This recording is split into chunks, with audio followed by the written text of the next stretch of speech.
Welcome back to Biology on Earth. In this video lecture, we are going to discuss about the important organelle in eukaryotic cell, which is called the mitochondria. So, mitochondria is also called the powerhouse of cell.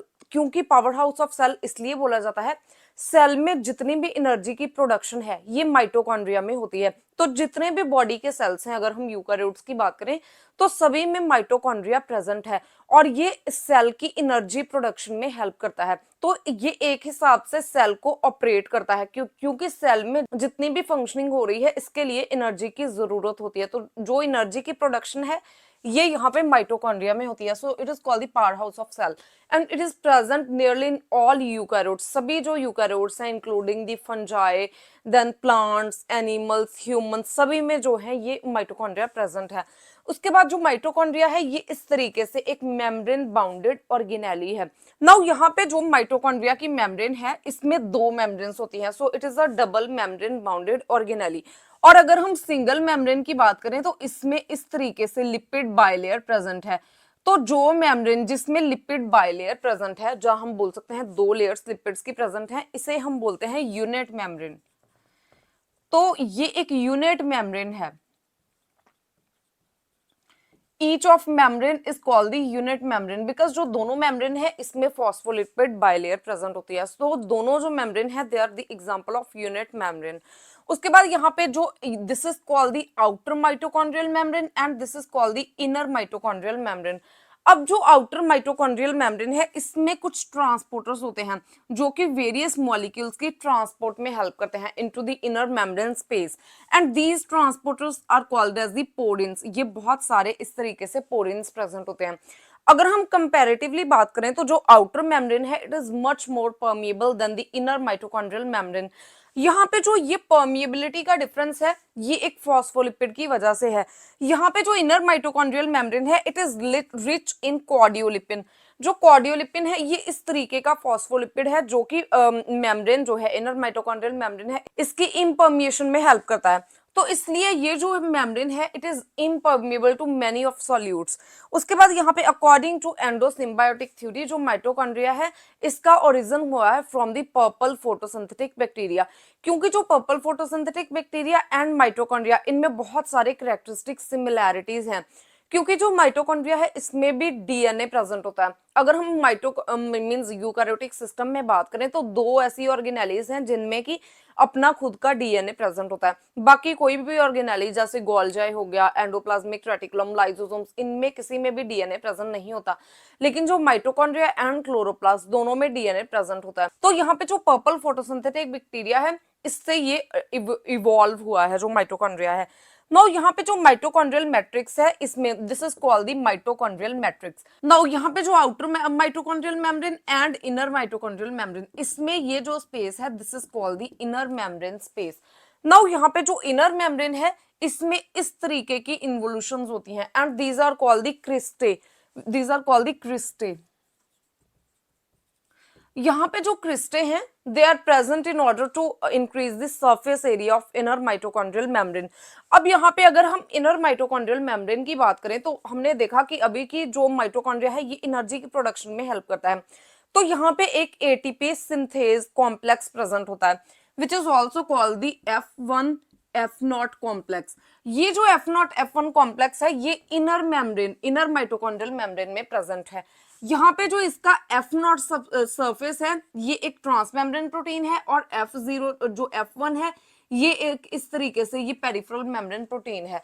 तो ये जो है ये ATP की synthesis में help करता है from ADP plus pi. यहाँ पे जो है ये एटीपी की सिंथेसिस होती है। तो जो भी सेलुलर रेस्पिरेशन सेल के अंदर जो रेस्पिरेशन है ये माइटोकॉन्ड्रिया में होती है।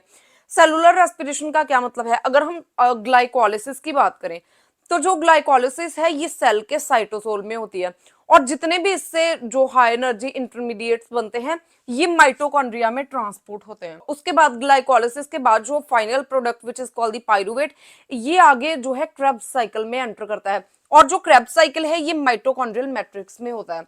उसके बाद जो थर्ड स्टेप है it is called the oxidative phosphorylation. ये हम देख रहे हैं स्टेप्स ऑफ जो है सेलुलर रेस्पिरेशन। तो जो यहाँ पे ऑक्सीडेटिव फॉस्फोराइलेशन है ये माइटोकॉन्ड्रियल इनर मेम्ब्रेन में होता है, क्योंकि जो एटीपी सिंथेस कॉम्प्लेक्स है ये इनर मेम्ब्रेन में प्रेजेंट है। और जो इलेक्ट्रॉन ट्रांसपोर्ट चेन के सभी कॉम्प्लेक्सेस हैं, जो 5 कॉम्प्लेक्सेस हैं इंक्लूडिंग एटीपी सिंथेस कॉम्प्लेक्स, ये सभी इनर माइटोकॉन्ड्रियल मेम्ब्रेन में प्रेजेंट हैं। तो यहाँ पे जब भी ग्लाइकोलिसिस होती है या फिर क्रेब्स साइकिल होता है तो दो तरह के जो हाई एनर्जी इंटरमीडिएट्स की फॉर्मेशन होती है, which are called the NADH and FADH2, जो कि हमने पहले भी देखा है।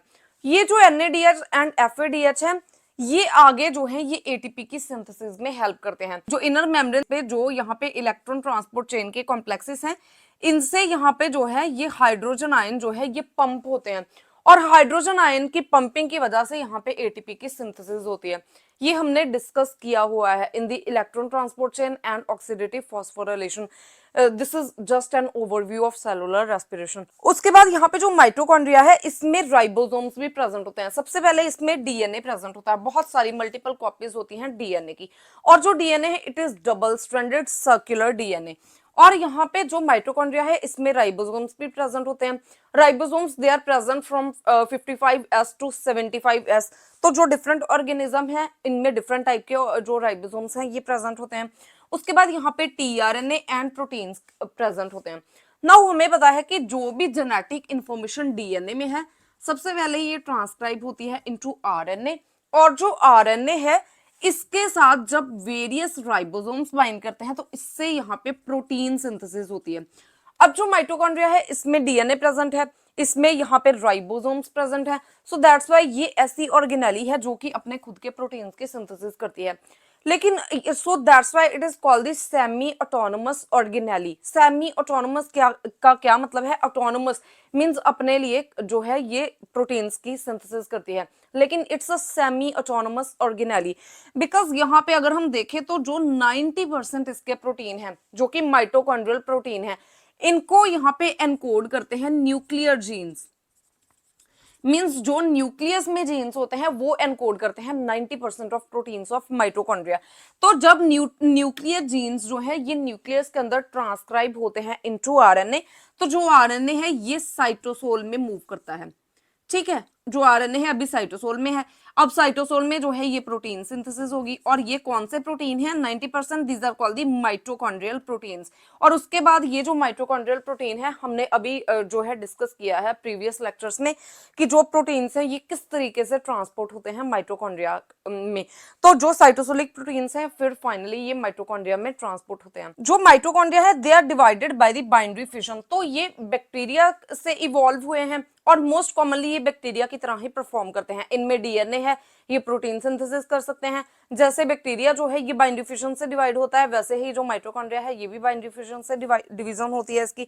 उसके बाद जो प्रोटीन सिंथेसिस है ये माइटोकॉन्ड्रिया में कुछ ऐसी एंटीबायोटिक्स हैं जो कि इनहिबिट करती हैं, which include the chloramphenicol, tetracycline and finally the erythromycin. तो ये ऐसे स्ट्रॉन्ग एंटीबायोटिक्स हैं जो कि यहाँ पे माइटोकॉन्ड्रिया में प्रोटीन सिंथेसिस को इनहिबिट करती हैं। So this is all about the mitochondria and different characteristics of mitochondria. If you have any type of query regarding this topic you can ask me in comment section, and if you find the content useful please like and share the video and subscribe my channel Biology on Earth.